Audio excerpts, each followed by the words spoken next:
ini adalah penasehat sekaligus juga pembimbing. Sifatnya Maguracai, yaitu adil dan menyejukkan. Dan yang terakhir adalah lembaga yudikatif yang dikenal dengan sebutan Rama. Sifatnya Gurat lemah, yaitu menjadi dasar berpijak ratu. Tadi kan saya sebutkan bahwa ratu ini adalah menjalankan aturan. Nah, aturannya ini dirumuskan itu oleh Rama dengan persetujuan Resi. Jadi tadi disebutkan bahwa satu sama lainnya ini saling komunikasi politik. Dia tidak dapat bekerja, tidak dapat memutuskan kalau belum ada kesepakatan. Betapa luar biasanya zaman dahulu. Tidak, ratu menjadi lebih tinggi posisinya, lebih sentral. Begitu juga dengan Rama dan Resi. Ini kalau di dalam tradisi Sunda ada yang namanya Karesian, ada yang juga namanya Karamaan. Karesian ini biasanya berdiam di Mandala, ya. Kemudian Rama itu biasanya ada di Kabataraan. Jadi masing-masing memiliki tempat sendiri-sendiri. Jadi sebelum ratu membuat suatu kebijakan, ini harus dikonsultasikan.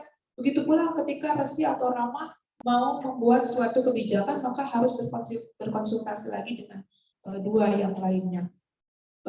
Kalau saya lihat ini di Baduy, Puun Cibeo ini berperan sebagai ratu. Kemudian di Puun Cigesik ini berperan sebagai Resi, dan yang terakhir yang di Ciketawana ini posisinya ada sebagai Rama. Nah, ini kemudian yang slide berikutnya adalah konsep kepemimpinan Galuh.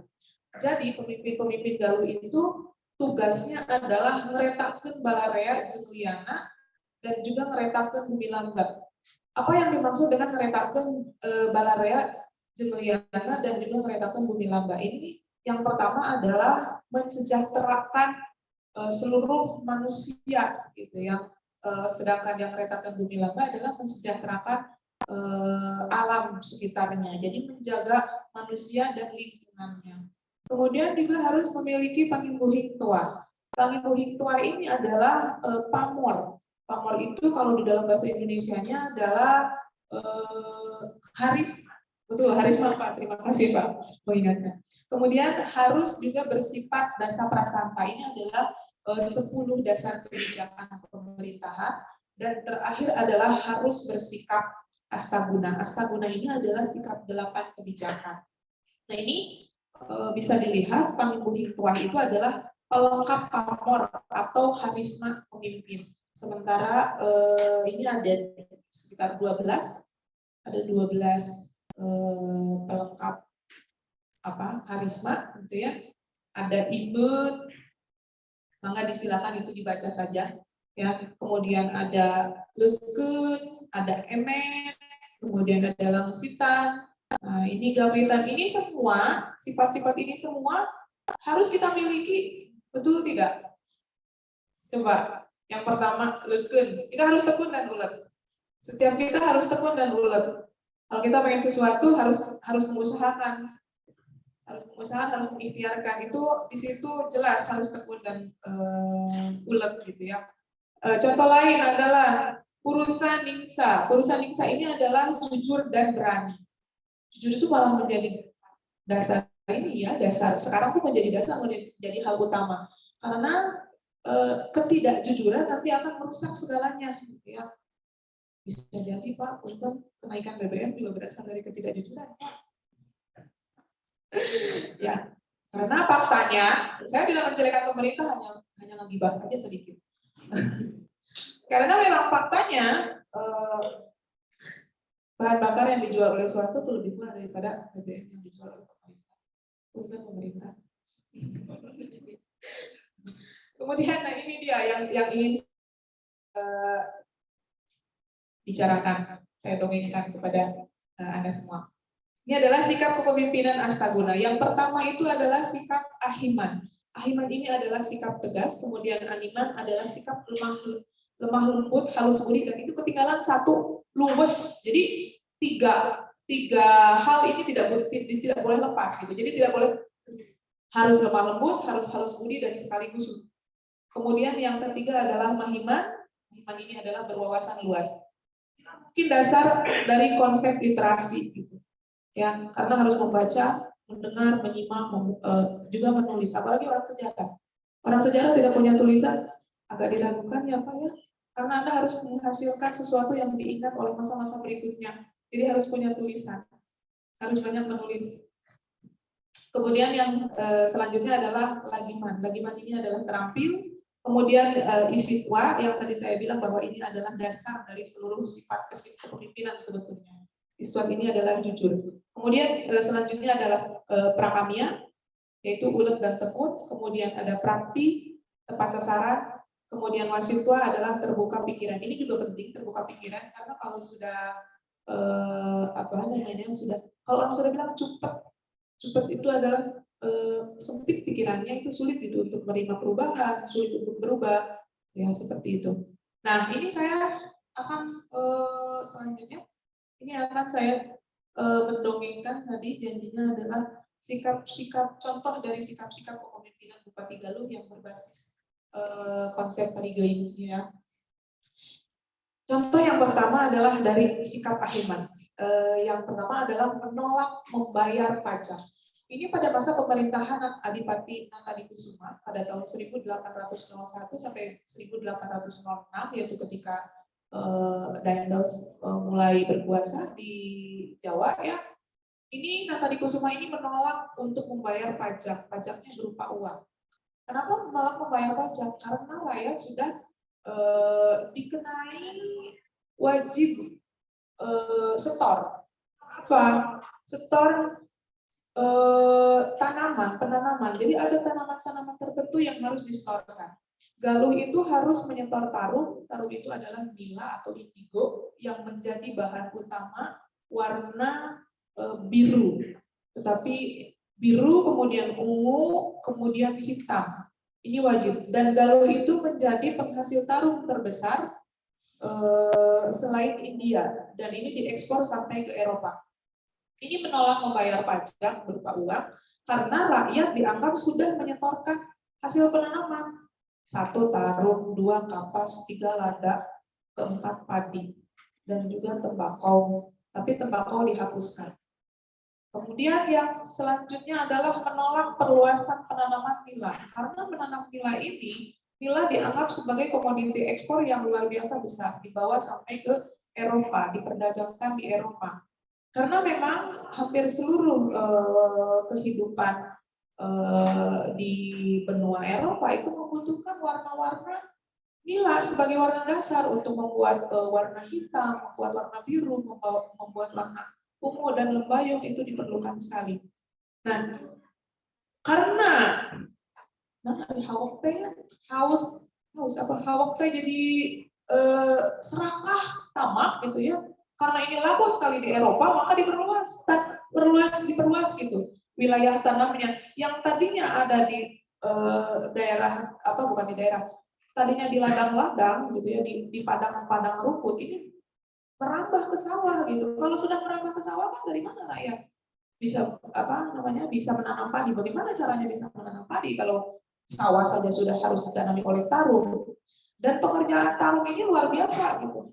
Luar biasa besar, menyita masa kerjanya, kemudian menuntut tenaga kerja yang besar. Kalau hanya bekerja, kalau terus bekerja mengurusi tarum, kapan untuk bertanam, bercocok tanam?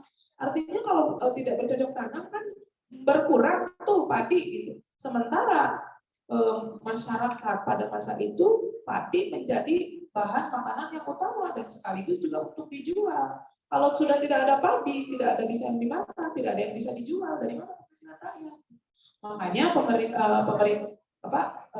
Bupati Galuh ini menolak untuk melakukan penanaman, memperluas lahan penanaman tarum. Ini dilakukan hampir oleh semua Bupati Galuh. Tapi yang paling ekstrim itu dilaksanakan oleh RAA Kusuma Diningrat pada tahun 1839 sampai 1886, dan sampai akhirnya pada tahun 1856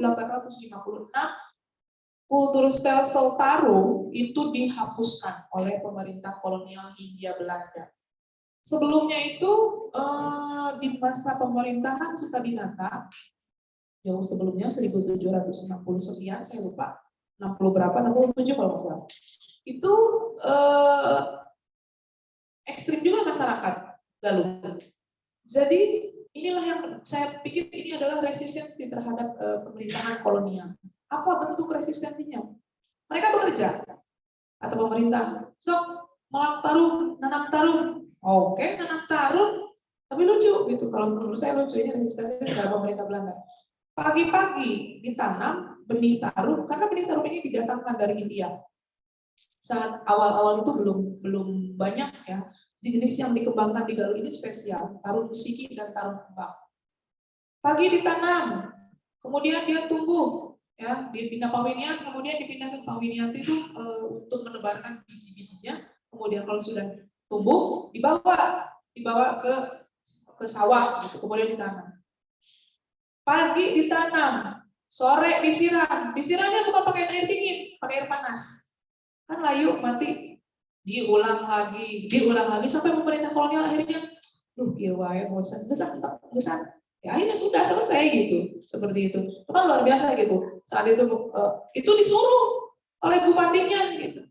Karena bupatinya menentang, takut karena pemerintah kolonial kan menjadi atasannya. Saat itu bukan pemerintah kolonial, pemerintah POC waktu itu belum kolonial ya, masih POC. Takut menentang kepada atasannya, tapi juga sayang sama rakyatnya, maka sama rakyatnya dibisikin, besok gitu rantang, sok, iya menurut betul, dan sampai akhirnya dicabutlah gitu ya. Yang tadinya misalnya satu bau itu adalah 1/3-nya, itu menjadi berkurang sampai akhirnya ya udah tidak usah aja, nanti ada perkebunan tarung sendiri seperti itu. Kemudian yang kedua itu adalah Haniman atau lemah lembut, halus budi dan luwes. Ini dicontohkan hampir oleh seluruh bupati-bupati Galuh, terutama oleh Bupati Kusuma Subrata, kemudian oleh Wiradikusuma. Wiradikusuma ini memerintah 1815-1819, tapi 1811 dia sudah menjadi pati. Jadi dia 2 kali diangkat menjadi bupati. Yang pertama oleh Inggris, di ujung pemerintahan Inggris, kemudian di Istrienan lagi diangkat lagi menjadi bupati oleh pemerintah kolonial Hindia Belanda. Ini adalah bersikap santun, berbicara sopan kepada cacah, baik menak maupun rakyat. Karena pada saat itu yang namanya rakyat di dalam konsep tradisi Sunda itu adalah cacah. Cacah itu adalah jiwa yang terdiri dari rakyat, somah, dan kemudian terdiri juga dari menak, gitu ya, terbagi 2. Ini sebetulnya berbicara pakai bahasa Sunda, hanya ada istilah bahasa Sunda kasar, bahasa Sunda lemas gitu. Sebetulnya dulunya nggak ada gitu. Tapi setelah 1595 itu ada pengaruh dari Mataram, itu akhirnya bahasa Sunda itu mengenal undang usuk basa. Jadi ada bahasa lemas, bahasa sedang, bahasa kasar gitu. Ya, itu seperti itu. Bupati-bupati tertentu yang tadi saya sebutkan, Kusuma Subrata dan Wiradikusuma ini tidak mau ke rakyat, mau ke menak, itu sama bicaranya lemah lembut, halus, intinya pakai bahasa dengan santun, pakai bahasa lemah. Selanjutnya adalah Mahiman, berwawasan luas. Ini belajar bahasa asing, bahasa Belanda, dan bahkan Jawa karena kebutuhan komunikasi politik. Ya, sejak berada di bawah kekuasaan Mataram, ini bahasa Jawa itu menjadi suatu kebutuhan. Maka bupati-bupati Galuh ini belajar berbahasa Jawa gitu, dan juga belajar bahasa Belanda. Kenapa ini penting? Karena supaya tidak terjadi kesalahpahaman gitu. Ketika Belanda memerintahkan sesuatu, dipahami lain gitu. Bupati kalau tidak mengerti bahasa Belanda, gimana mau melaksanakannya gitu ya? Makanya akhirnya mau belajar bahasa tulis dan bahasa lisan Belanda. Ini terbukti juga oleh Kusuma-Dinata. Sutadinata. Sutadinata ini adalah disebutkan di dalam FDH itu sebagai bupati yang pertama melakukan korespondensi dengan gubernur POC pada saat itu. Dan ini juga diikuti oleh beberapa bupati yang lain gitu. Bahkan ada bupati yang sangat fluent, yang sangat fasih berbahasa asing, tidak hanya bahasa Belanda, yaitu Kusuma Diningrat gitu.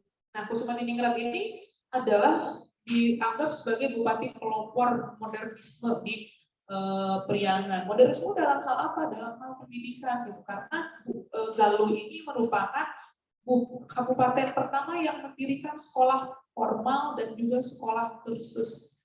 Ya, kursusnya ini macam-macam, ada rehkunde gitu ya, ada bahasa pelajaran tentang hukum, ada pelajaran tentang teknik sipil, macam-macam gitu ya. Dan itu tidak hanya diperuntukkan pejabat kabupaten, tapi juga untuk putra-putri pejabat kabupaten yang pada akhirnya diperbolehkan untuk rakyat. Betapa progresifnya ya. Untuk selanjutnya adalah, nah ini dia, mendirikan sekolah kabupaten dan sekolah desa gitu. Jadi Verval School ini yang pertamanya itu adalah dipelopori oleh Bupati Kusuma Diningrat gitu ya. Verval School ini nanti akan menjadi Tweeders Class ya. Kemudian nantinya berkembang, salah satunya kesananya akan menjadi Wax School, sekolah guru gitu ya, seperti itu. Kemudian yang selanjutnya adalah Lagiman. Lagiman ini adalah terampil. Contohnya adalah membangun gedung dengan memadukan teknik modern dan tradisi Karobun.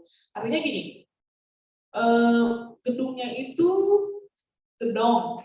Yang membedakan gedung dengan bangunan-bangunan Sunda lainnya adalah fondasinya dan juga lantainya. Lantainya ini dibuat dari tembokan gitu ya. Ada adukan, kalau sekarang mah semen ya, kemudian berlantai berubin gitu. Kalau dulu hanya dipelur aja gitu. Ini adalah tradisi yang bukan tradisi Sunda gitu, tradisi modern gitu. Jadi bangunannya dibangun oleh BOW, oleh Burgerlijk, Open Barware. Jadi PU-nya sekarang gitu ya. Itu dikerjakan oleh itu. Tapi dengan struktur bangun yang mengikuti tradisi Sunda. Artinya gini, ada ada paringgitan. Paringgitan itu berada di depan. Paringgitan itu tempat menaruh wayang, menaruh tempat-tempat barang-barang seni, dan nantinya itu nyambung dengan pendopo. Pendopo itu nanti juga sekaligus di depannya harus ada bebancong, gitu, seperti itu. Kemudian juga kamar laki-laki dan perempuan itu terpisah. Kemudian juga ada dalem di tengah. Dalem itu adalah gedung khusus untuk bupati.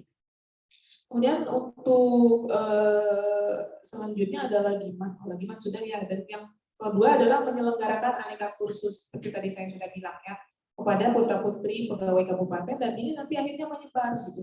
Putra-putra pegawai kepala onder distrik itu kecamatan ya.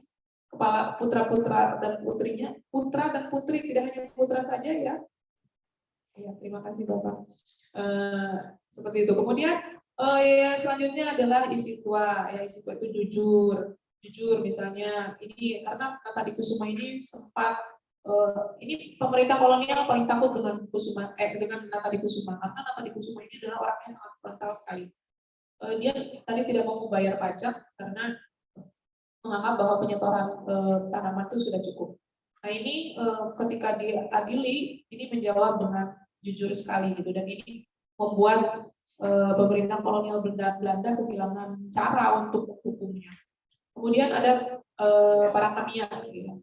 Ini adalah menundukkan kehendak kolonial dalam upaya membelokkan jalur kereta ke ibu kota. Nah ini yang paling legendaris dari Kabupaten Galuh atau Ciamis sekarang, yaitu adanya jembatan Cirahong. Kalau Anda pernah ke Jogja atau ke Kroya atau ke Banjar, kalau lewat dari jalur selatan, itu Anda akan bertemu dengan atau melewati jembatan Cirahong. Jembatan Cirahong itu sampai sekarang tidak pernah dipugar, tidak pernah diganti. Bajanya masih yang itu-itu aja. Jadi 1892 itu dibangun dan 1893 itu selesai. Sepanjang 200 meter, dan itu paling unik yang pernah ada di kawasan Hindia Belanda. Sampai sekarang masih bagus, masih utuh, nanti saya tunjukkan.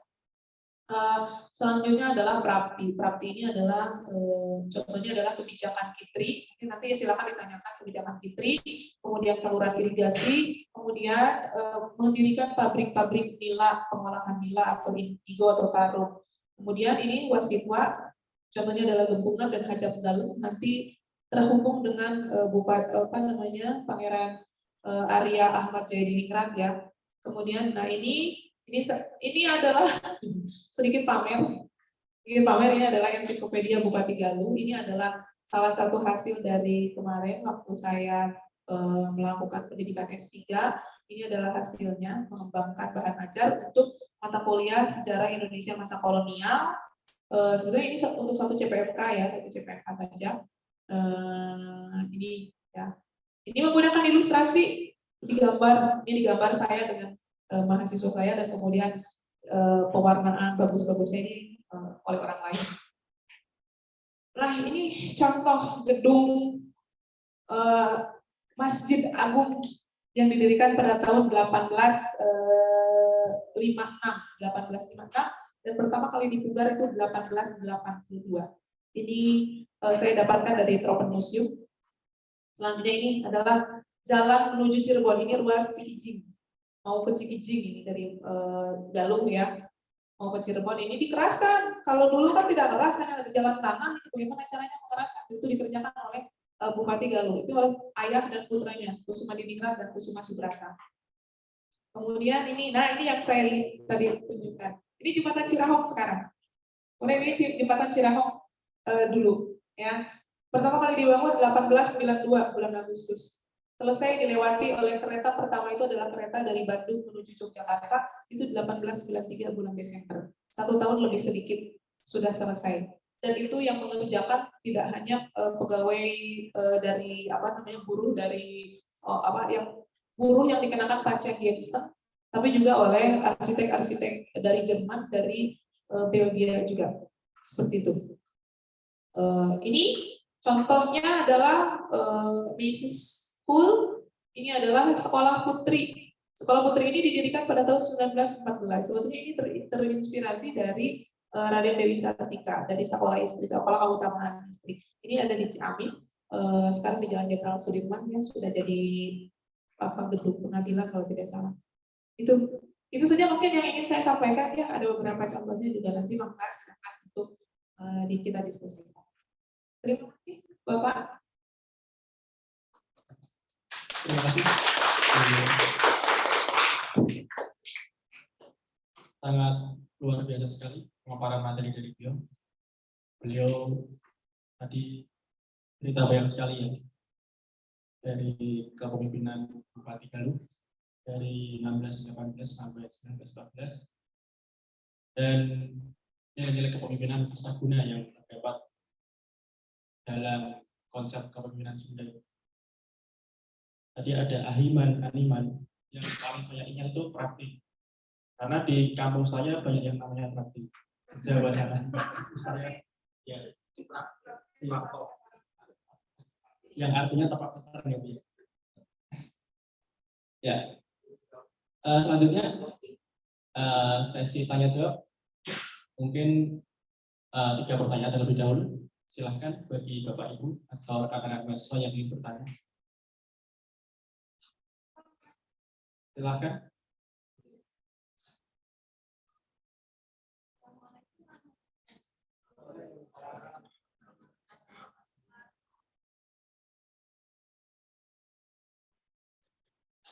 Sebelumnya perkenalkan, nama saya Priya Sana dari kelas A semester 3.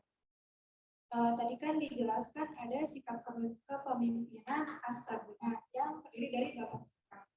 Nah, pertanyaannya, apabila3 pemimpin tadi, Ratu, Rama, dan Sabda Sentra, tidak menjalankan sikap-sikap tersebut, apa yang akan terjadi pada 3 pemimpin tersebut?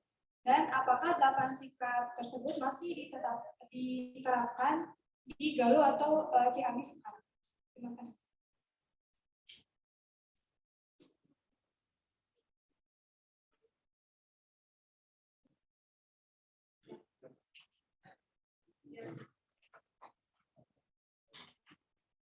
Ya, tadi yang pertama, terima kasih Teh.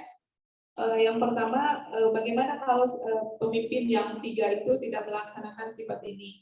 Ya, sebetulnya ini adalah konsepnya, konsep 3 itu sebetulnya itu sudah selesai ketika kerajaan Galuh pada pasca pemerintahan Wastukencana itu ditinggalkan oleh cucunya. Cucunya ini yang kita kenal sekarang adalah Sri Baduga Maharaja. Sri Baduga Maharaja itu adalah Raja Sunda karena menyatukan Kerajaan Galuh dan Kerajaan Sunda. Itu sudah selesai sebetulnya. Jadi kepemimpinan antara Ratu, kemudian Resi dan Rama itu sudah selesai dan akhirnya Ratu muncul ke menjadi sentralistik, menjadi absolut. Tapi tidak absolut. Saya tidak menemukan itu di dalam naskah sejarah Sunda itu ada raja atau pemimpin Sunda yang absolut. Tidak absolut. Mereka tetap ada di dalam genggaman para Rama dan Resi, gitu, seperti itu. Nah, ketika para bupati-bupati Galuh ini sudah saya sebutkan ini adalah birokrasi modern. Kenapa birokrasi modern? Karena dia strukturnya sudah berubah. Kalau struktur pribumi kan paling tinggi adalah raja. Kemudian ke sampingnya itu adalah pati dan mangkubumi. Mangkubumi ya, adipati mangkubumi. Kalau kalau pati itu pelaksana pemerintahan sehari-hari, kalau mangkubumi itu mengurusi semua kekayaan kerajaan atau kabupaten gitu ya. Seperti itu. Terus itu untuk bupati. Tapi ketika sudah masuk POC gitu ya, kekuasaan asing itu sudah berubah gitu, sudah berubah, tidak lagi menggunakan konsep Tritangtu Dibuana ini gitu, karena memang orang Belanda itu tidak mengenal itu gitu, tidak mengenal konsep Tritangtu Dibuana gitu. Hanya saja bupati-bupati Galuh masih melaksanakan sikap-sikap Astaguna gitu, karena gini, kita lihat ya, Ahilman, seorang pemimpin itu harus tegas gitu. Kalau pemimpin tegas, ya udah tahu ya, jangan tanya saya. Itu kan nggak tegas, harusnya jawab gitu. Ya seperti hanya tentara gitu. Jadi cepat dalam mengambil tindakan, itu namanya tegas kan? Kita juga harus tegas gitu. Kalau ditanya jangan gimana ya baiknya, menurut kamu gimana? Nggak bisa. Seperti itu, pemimpin jangan seperti itu. Kan itu artinya nilai-nilai yang terkandung di dalam Astaguna ini adalah everlasting. Sampai sekarang berlaku, dulu berlaku, sekarang masih berlaku, betul tidak? Ya kan, masih kan. Kemudian contoh lain adalah Prapti, karena Pak Anggi banyak sekali tetangganya yang Prapti itu bagus sekali karena tepat sasaran gitu. Contoh tepat sasaran misalnya, ketika Adikusumaya ini mendirikan pabrik-pabrik di desa, pikiran kita mendirikan pabrik di desa gitu, ngapain? Karena pada saat itu penanaman tarum itu luar biasa, menggila sekali. Kenapa? Karena sampai ke sawah-sawah. Gitu. Nah ini akhirnya diputuskan mendirikan di ini ada di setiap desa ini ada pabrik, setiap desa ini ada pabrik, dan hampir seluruh desa ada 93 desa saat itu ya, ada 93 desa di Kabupaten Galuh. Itu semua mempunyai pabrik, seperti yang keterlaluan gitu, loba-loba teuing pabrikna gitu. Tapi itu sebetulnya untuk rakyat sendiri. Kenapa? Karena kalau misalkan dari desa A yang jauh terhalang oleh lautan, nggak di Galuh nggak ada laut, ada Pangandaran aja. Oleh walungan, sungai gitu ya, oleh sungai, itu harus menyeberang desa. Berapa banyak waktu yang habis. Mereka tidak punya waktu untuk keluarga, mereka tidak punya waktu untuk bercocok tanam dan beternak gitu. Makanya didirikan pabrik di situ. Itu salah satunya gitu. Apa itu artinya Prapti itu? Tepat sasaran. Pemimpin itu harus punya strategi yang tepat sasaran gitu. Ya, misalnya gini, membangun monumen. Apakah itu tepat sasaran? Tidak semua monumen tepat sasaran ya. Nah, itu kan tidak tepat sasaran ya, merugikan anggaran juga. Tapi kan sudah digetok anggaran oleh DPR. Ya Resinya itu tidak bertanggung jawab gitu. Ya seperti itu. Ada lagi contoh misalnya jujur. Ya tadi sudah saya jujur itu adalah landasan yang utama untuk sikap kepemimpinan. Segala sesuatu hal di dalam yang Muslim gitu ya, di dalam sifat-sifat Nabi, jujur itu selalu ada di depan gitu ya. Sidik itu ada di depan gitu, karena harus terpercaya. Pemimpin itu harus terpercaya. Jadi nggak hanya karena cinta, nggak hanya karena suka, karena iming-iming terus kita memilih seseorang. Pun begitu ketika memilih pasangan dan pacar ya, harus seperti itu gitu. Tapi harus yang terpercaya. Itu deh ya. Jadi sampai sekarang sih mungkin tidak komplit, mungkin tidak 100%, tapi saya yakin setiap pemimpin di Galuh, di Ciamis ya sekarang, itu pasti punya visi lah seperti itu. Visinya ada gitu ya, misinya mungkin yang tidak 100%. Itu Teh, terima kasih.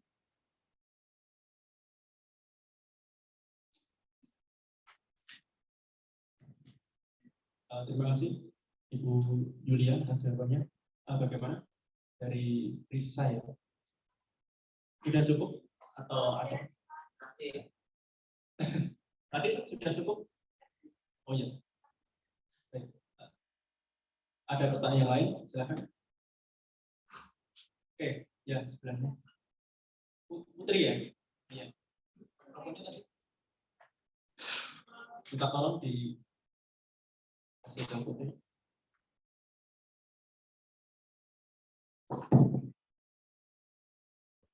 Baik, terima kasih. Assalamualaikum warahmatullahi wabarakatuh.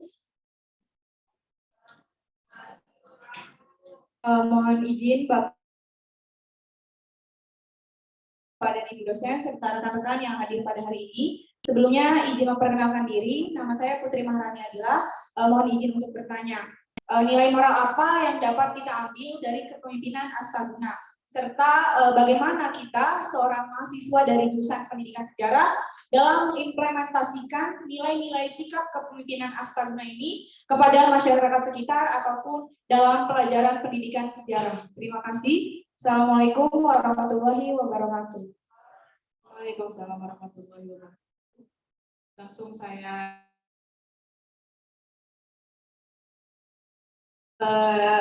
apa namanya yang pertama tadi apa? Nilai moral. Oke, nilai moral gitu. Nilai moral dari sikap Astaguna ini. Sebetulnya nilai Astaguna itu sendiri adalah sikap moral ya. Sikap moral yang harus dilaksanakan oleh kita semua gitu. Jadi sudah terekam di dalam jejak sejarah bahwa ada sikap Astaguna gitu ya. Astaguna itu adalah 8 sikap kebijaksanaan. Jadi kalau kita melaksanakan sikap ini, insya Allah kita akan menjadi orang yang sangat bijaksana. Kalau sudah orang menjadi bijaksana, itu orang akan menjadi panutan, akan menjadi kecintaan semuanya gitu, akan semua orang menghargai gitu. Jadi ketika kita ingin dihargai, maka bersikaplah mengikuti 8 aturan kebijaksanaan ini, itu yang paling penting gitu. Kemudian untuk mahasiswa pendidikan sejarah seperti apa gitu bentuknya, satu aja yang saya contohkan, yaitu contohnya adalah tidak menyebarkan berita yang belum terkonfirmasi dengan jelas. Jangan ecek, jangan cenah, jangan katanya, jangan konon kemudian diberitahukan kepada temannya. Seperti itu merusak seperti itu ya. Atau misalnya ini yang paling berkenaan dengan sikap isi tua. Contohnya adalah ketika tidak saja ujian, tetapi ketika melaksanakan tugas dari dosen. Kata dosen harus mengumpulkan tugas ini jam sekian, tanggal sekian, ditepati. Itu jujur, nama itu ditepati. Kemudian saya mah nggak keburu atau udah, kamu udah belum? Atau lihat, jangan sama, ya boleh langsung saya pinjam aja kerangkanya. Nggak bisa juga seperti itu, karena pemikiran orang itu berbeda-beda gitu. Kasihan sekali orang yang memberikannya, dan saya pikir orang itu nggak boleh memberitahukan kepada temannya pekerjaan dia untuk tugas atau ujian. Kenapa? Karena satu itu jadi payahnya dia. Kedua, mau nggak diukur oleh dosennya, misalkan oleh Pak Anggi atau oleh saya gitu ya. Kemampuan teteh ini luar biasa, ditiru oleh teteh belakangnya. Teteh belakangnya mendapat nilai yang sama, kan kasihan yang ini. Ya, jangan menyengsarakan diri sendiri, gitu. Seperti itu. Tapi jujur aja pada diri sendiri itu juga penting gitu. Jangan banyak alasan untuk jujur. Itu salah satu yang mahasiswa ya. Atau misalkan gini, terlambat, banyak tuh alasannya. Padahal maka itu ya datang terlambat karena memang bangunnya siang gitu. Padahal tidak ada korelasi antara bangun siang dengan IPK ya, nggak ada gitu. Bangun lebih gitu, sholat subuh dulu gitu ya. Seperti itu kejujuran yang memang kecil, seakan kecil, tapi jujur kecil itulah yang memulai kejujuran yang lebih besar lagi gitu ya. Itu teh barangkali ya. Terima kasih. Terima kasih Bu atas jawabannya.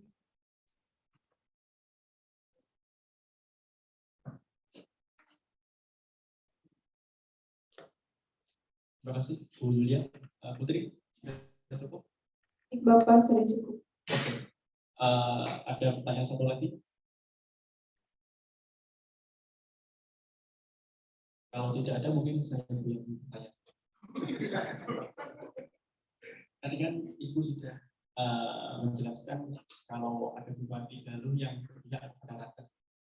Tapi ada tidak bupati yang loyalnya kepada Belanda. Jadi dia itu malah justru menyengsarakan. Saya berbasis bacaan, berbasis sumber. Belum menemukan baik dari sumber Belanda, karena memang kita harus jujur ya, kita semua harus jujur bahwa kita ini tidak punya kebudayaan menulis, tidak punya kebiasaan menulis dan merekord itu adalah sebetulnya pekerjaan sejarawan. Dan orang-orang Belanda ini adalah orang-orang yang terdepan dalam merekord.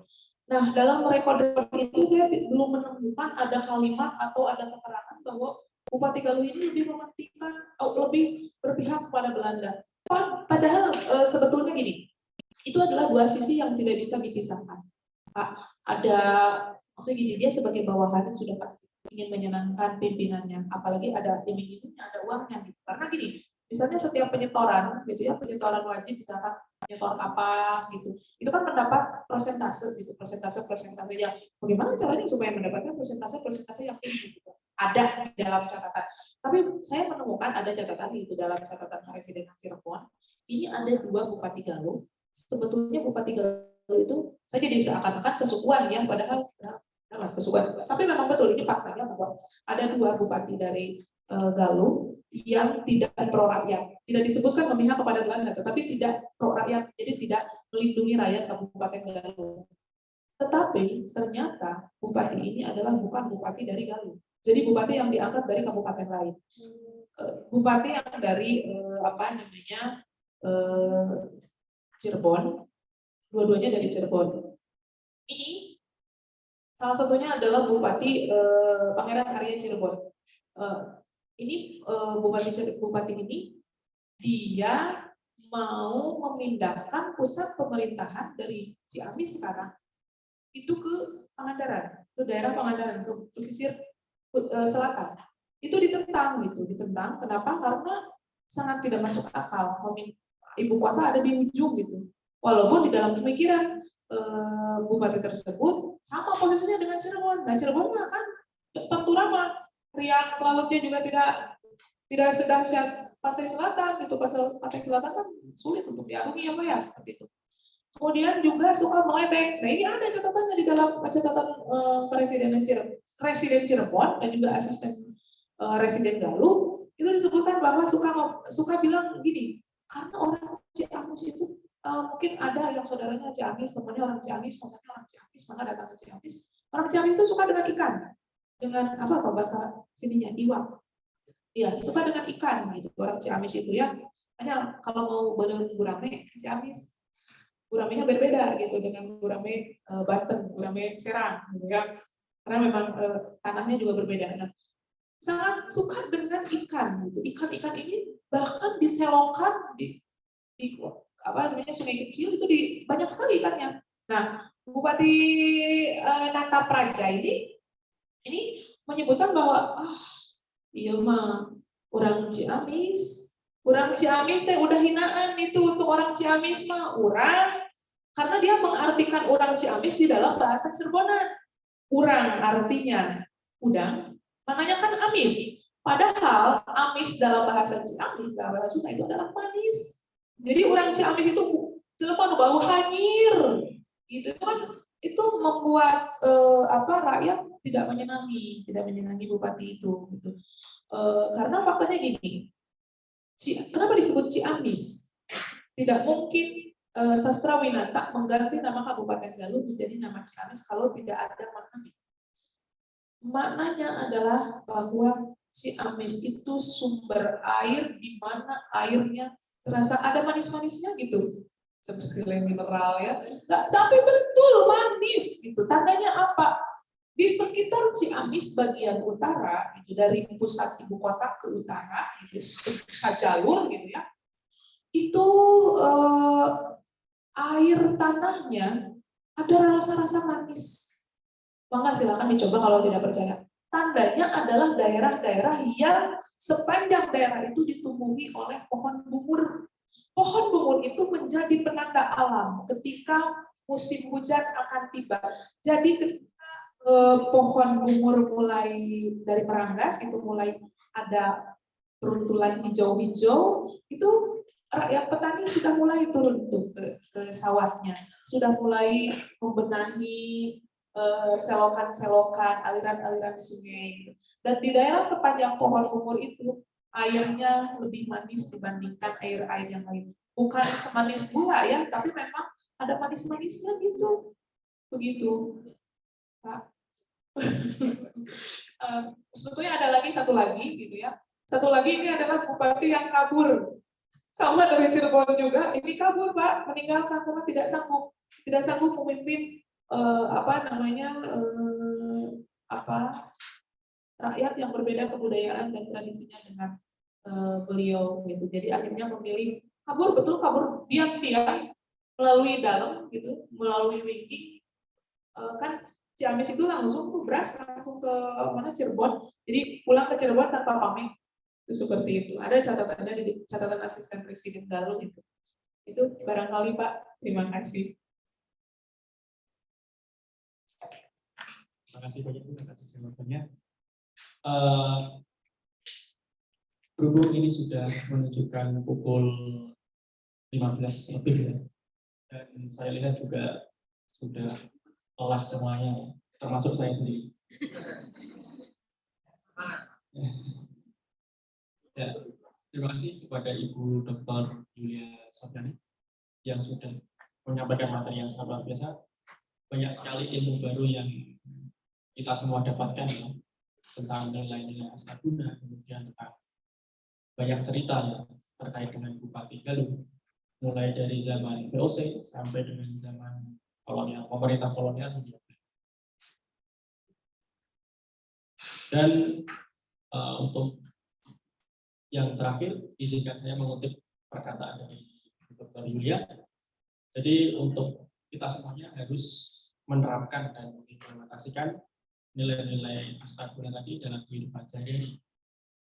Ada nilai-nilai iman yang artinya tegas, kemudian yang lemah lembut, jujur, tepat sasaran, agar kita menjadi pribadi yang bijaksana. Terima kasih sekali lagi kepada Ibu Dr. Yulia, dan terima kasih kepada Bapak Ibu dosen dan rekan-rekan mahasiswa semua atas partisipasinya. Saya kembalikan ke NC.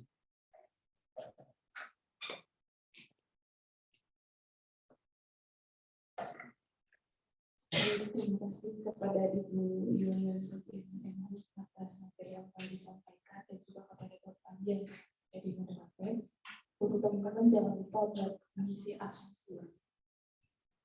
Acara selanjutnya adalah patah dua patah kata sebagai penutup dari pendidikan sejarah FKIP Untirta akan diwakili oleh sekjennya yaitu Bapak Umar.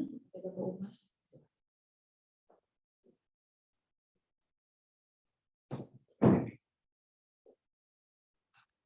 Bismillahirrahmanirrahim. Assalamualaikum warahmatullahi wabarakatuh. Semangat pagi.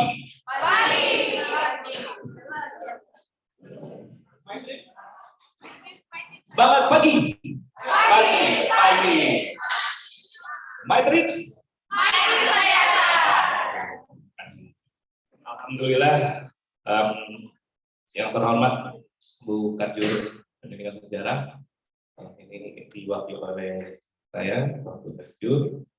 Kemudian yang terhormat juga Pak Kajur, Pak Zulfi, dan rekan-rekan dosen baik itu dari FKIP Untirta maupun FKIP Universitas Siliwangi.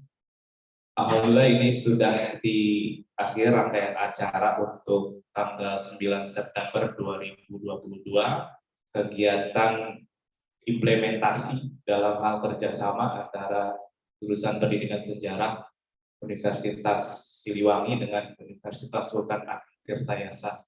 Dari tadi pagi ada diseminasi penelitian, hingga sore hari ini ada kuliah umum bersama. Tadi materinya sangat menarik juga, rekan-rekan bisa dikembangkan lebih jauh lagi oleh kalian rekan-rekan jurusan pendidikan sejarah Untirta.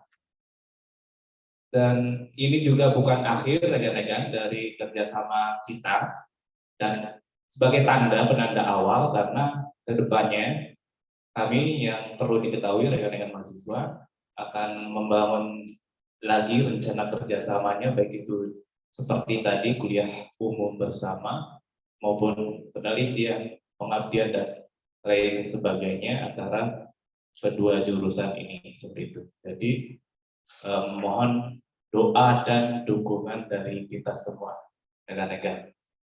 Kami mengucapkan terima kasih Bapak Ibu dari Universitas Siliwangi jurusan Pendidikan Sejarah yang sudah jauh-jauh ke sini. Ya, alhamdulillah. Mohon maaf apabila ada jamuan dari kami yang belum berkenan di hati Bapak Ibu. Mohon maaf diterima begitu Bapak Ibu. Dan kami pun istilahnya lah ya, memohon juga bimbingan kerjasamanya nanti untuk kedepannya dalam rangka implementasi kerjasama ini, seperti itu Bapak Ibu. Sekali lagi kami berterima kasih sebesar-besarnya dari Pak Zulfi, Pak Okra, Pak Habib dan Bu Lia dan lain sebagainya, seperti itu. Mohon maaf sekali lagi. Dan besok masih ada acara untuk visitasi ke Banten Abah, seperti itu, untuk melihat bagaimana kondisi stories di Banten Abah, seperti itu. Mohon maaf sekali lagi, itu sebagai sebuah penutup dari rangkaian acara di hari Senin ini. Semoga mendapatkan berkah, amin ya rabbal alamin. Terima kasih dari kami mewakili jurusan Pendidikan Sejarah. Mohon maaf sekali lagi. Assalamualaikum warahmatullahi wabarakatuh. Iya, terima kasih kepada Bapak Umar atas kata-katanya. Selanjutnya adalah mungkin sepatah dua kata penutup dari jurusan Pendidikan Sejarah Universitas Siliwangi kepada ketua jurusan ataupun yang mewakilinya. Saya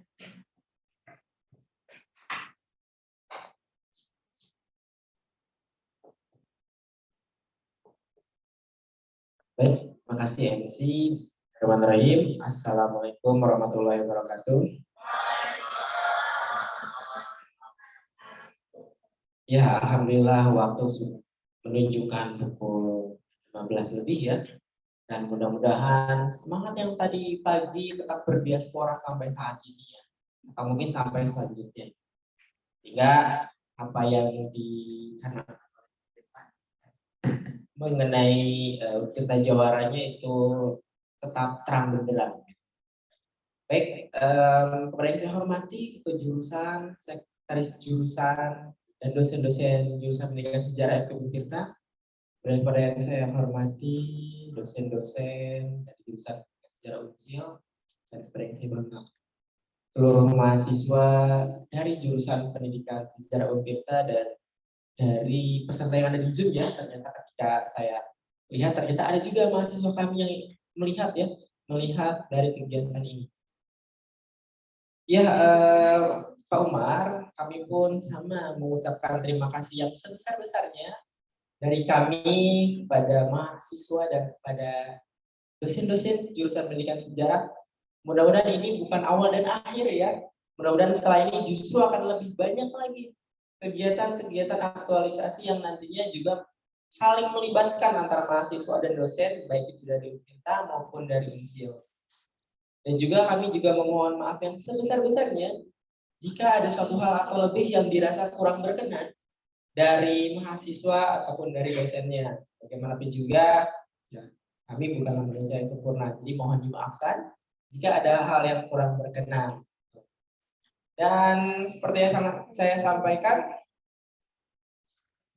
mudah-mudahan kita akan lebih banyak ya, Pak Umar dan dosen yang lain dan mahasiswa juga, dan mudah-mudahan nanti sesama mahasiswa saling berinteraksi ya, saling berinteraksi sehingga nanti menimbulkan sebuah kerjasama dan kegiatan yang lainnya. Baik, saya rasa tidak perlu berlama-lama, Pak Umar ya. Terima kasih atas sambutannya, dan mudah-mudahan apa yang dilakukan oleh mahasiswa dan dosen atau jurusan mendapatkan balasan yang sama atau bukan. Kurang lebihnya mohon maaf. Wabillahi taufiq wal hidayah. Assalamualaikum warahmatullahi wabarakatuh. Baik, terima kasih kepada Bapak Oka atas doa. Cara selanjutnya adalah pembacaan doa yang akan dibacakan oleh Saudara Safwan kepada Presiden.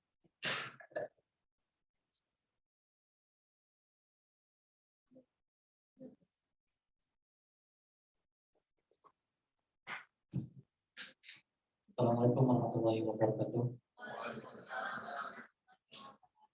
Izinkan saya untuk memimpin doa untuk penutup hari ini untuk yang non muslim agar bisa menyesuaikan.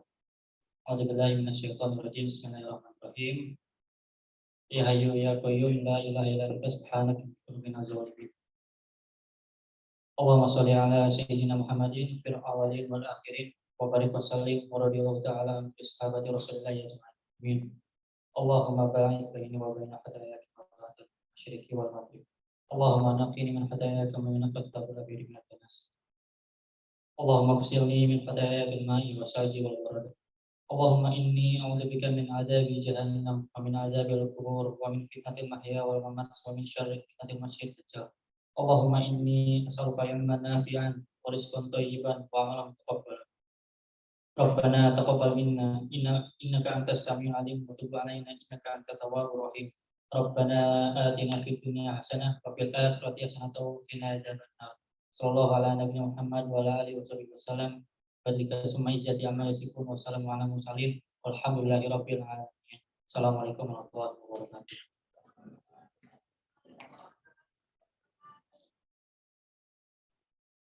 Baik, sampailah kita di penghujung acara. Saya dan juga selaku Master of Ceremony pada pertemuan kunjungan kali ini memohon maaf yang sebesar-besarnya apabila ada salah kata dan kekurangan. Marilah bersama-sama kita tutup acara pada hari ini dengan mengucapkan lafaz hamdalah. Billahi taufiq wal hidayah. Wassalamualaikum warahmatullahi wabarakatuh. Tepuk tangan bagi kita semua.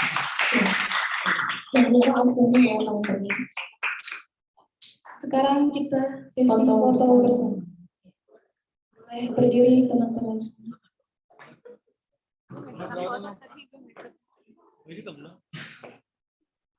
Nasma gantian Nasma. Gimana? Dari mana? Oh, background dari sana.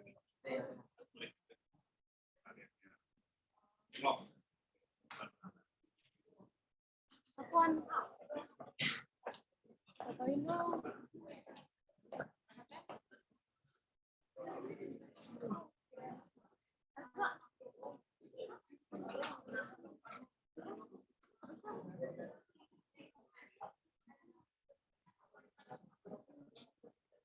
Teman-teman, untuk absennya itu 4 rangkap ya. Itu 2 kegiatan, 1 diseminasi dan juga kuliah umum, masing-masing 2 rangkap. Silakan diisi sesuai dengan bagian yang di 1, 2, 3. 1, 2, 3. 1, 2, 3. Udah.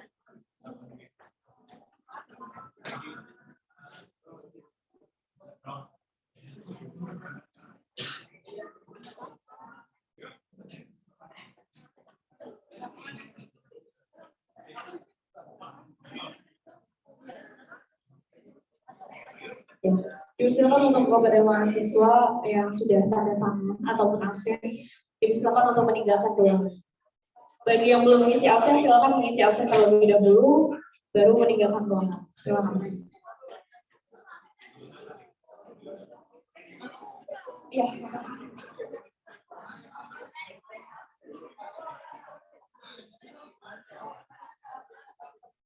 lupa absen.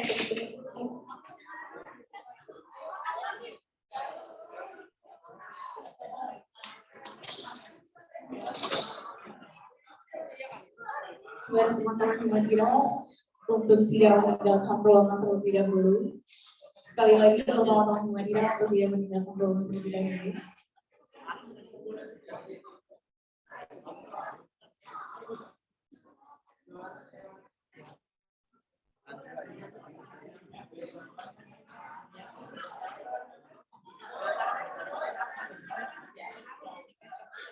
Ya.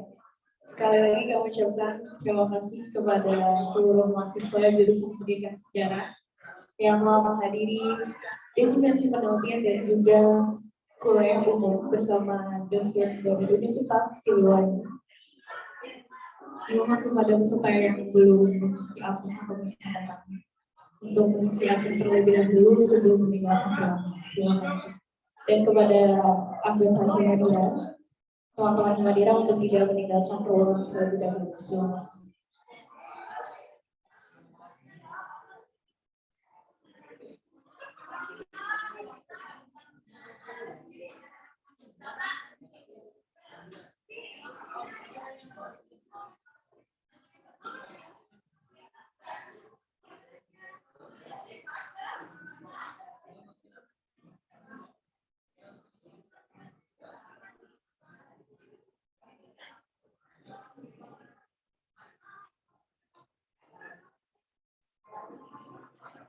Untuk teman-teman 2020 atau semester 5 jangan lupa absen ya.